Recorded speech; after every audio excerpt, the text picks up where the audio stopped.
good to be here. I'm happy to be here. I'm from Bakersfield, California originally. Hold your applause, please. I know. The big city, it made you guys nervous. You're like, wow, this guy's real better than us. But no, I'm a good guy, you know?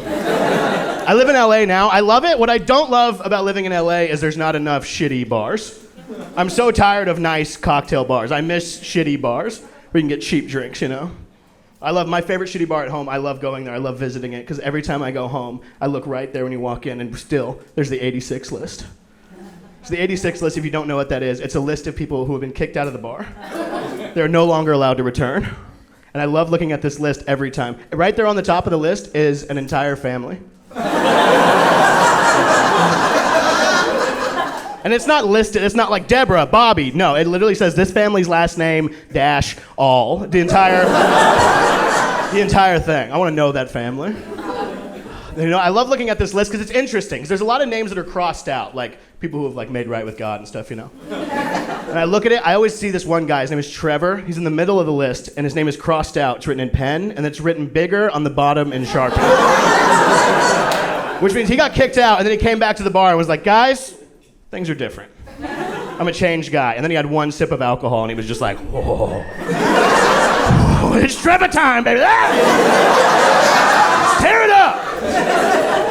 You meet weird people there, dude. Last time I was there, this guy walked in. I swear to God, this guy walked in. He had a shirt on that just said 3 words. It just said drink, fight, fuck. I know. Right away, I was like, this guy needs no advice. Like, he's got it all taken care of. There's nothing I could tell him, you know? And I hung out, too. I watched that guy. I swear to God. I watched that guy drink, like, 3 pitchers of beer and also get into a fight. And so I was like, I'm out of here, dude. I know exactly what's coming next, and I do not want to be included in it, you know? I want to be left alone. It's right there written on the shirt. I thought he was a cool guy with a fun t-shirt, but I guess he's a psychopath with a to-do list written on his shirt right there. Yeah, it's a fun saying, though. Drink, fight, fuck. I can get behind that. I feel like it's just a more adult version of live, laugh, love. You know, like it's kind of like a live, laugh, love sign you'd get from like Spencer's Gifts or something, you know? The last time I was there, I went to the bathroom. There's a guy snorting cocaine at the urinal right next to me. Just fucking... You know what's messed up when you're like multitasking your drugs? You're not just like sitting back and enjoying them. It was wild. This guy was also doing it off of his key. That's popular, right? I don't know. I don't do cocaine, but the key seems like the way that people like to do it.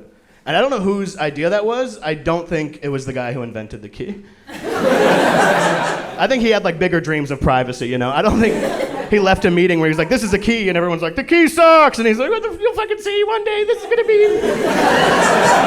People do it, fuck you guys, dude. This guy was also doing it off of a Volkswagen key. That was fun to see. Because he pulled it out of his pocket, he hit the button, and it was like, let's go! Like, it was like, yeah! Like, the key was like just as excited as he was, you know? It was very fun. I enjoyed that thoroughly. I have a lot of friends who do cocaine. Even worse than that, you know what I have? I have a lot of friends of friends who do cocaine. Is there anything worse than a friend of a friend? Oh.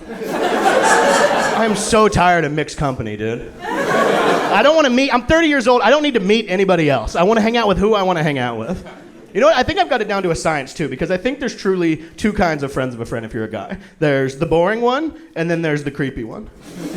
And the boring one, that's like when your friend leaves the room and he's like, so, you ever heard of baseball? Like, how about I kill both of us and just get this over with, you know? Let's just call this whole thing off.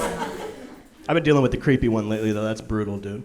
Creepy one's like where your friend leaves the room, he pulls up a picture on his phone of a girl, he's like, hey,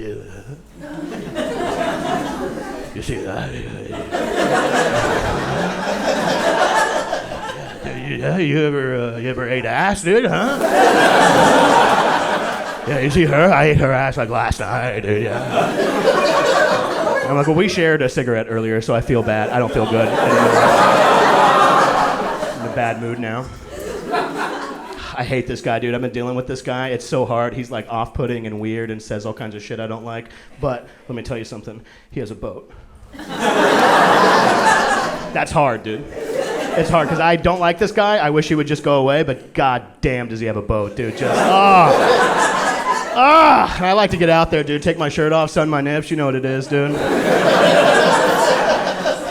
I'm like barely just coming around on this guy. I think he like might not be the worst guy in the entire world. Because we were on his boat a few weeks ago, and we're out there, and he calls me over. He's like, Bruce, check this out. Pointed over to this like long strand of rocks that goes out into the water. It's called a jetty. Just learned that on the boat.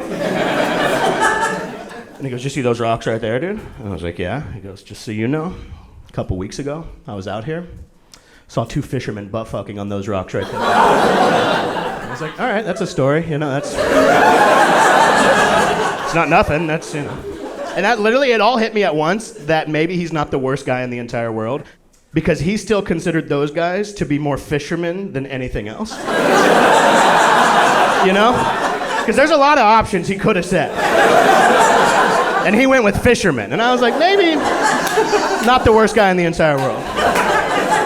Like in his mind, those guys had a job to get done, you know? Like if one of those guys would have caught a fish, he'd have to be like, hey. Let's remember what we came out here for. Okay? Not just to have fun, but to catch dinner for our family who has no idea where we are right now, you know? I just feel like I don't know, I've been depressed lately. I feel like I ran out of time in the pandemic to better myself. Anybody else feel like that? There was so much good bettering yourself time at the beginning. I didn't do it. I tried, though. I tried keto. It didn't work. What an insane diet, dude. My roommate's on keto right now. I hope it kills him, honestly. Dude, he's so happy. He's walking around. He's like, dude, I feel good. Like, I'm losing weight. I'm feeling good, dude. And every single meal he eats right now is hot dogs and cheese. And he has the nerve to walk around and be like, dude, I feel good. I'm losing weight. Things are good right now, you know? I just don't have the nerve to be like, dude, you're not losing weight. You're dying. You can't have the same diet as a Ferris wheel operator and expect shit to turn out your way. Dude, that's going to be the one. Someone's going to leave a comment on that one and be like, well, this guy should learn a thing or two because being a Ferris wheel operator is a strong union. And this guy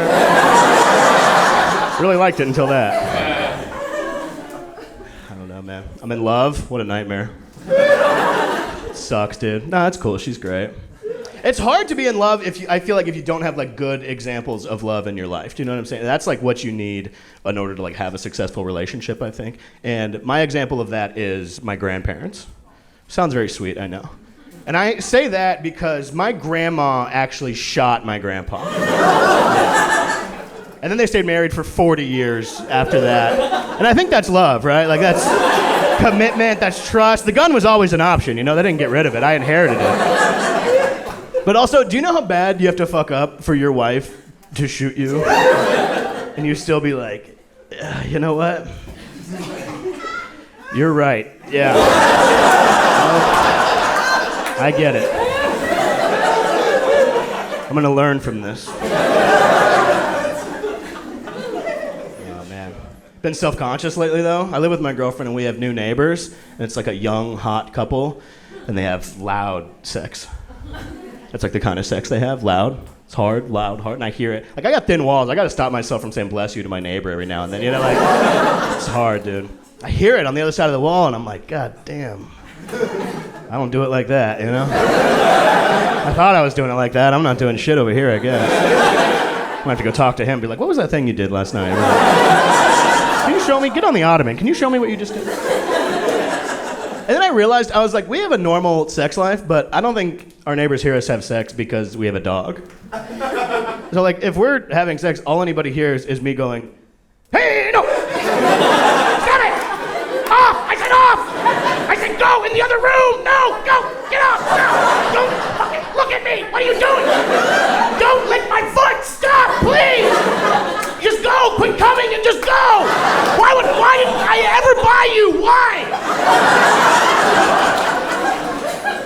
I was like, you know what? I'm probably making him self-conscious over there. He's probably on the other side of the wall, and he's like, I don't do it like that. I thought I was doing it like that. I don't think I'm doing shit over here. Man.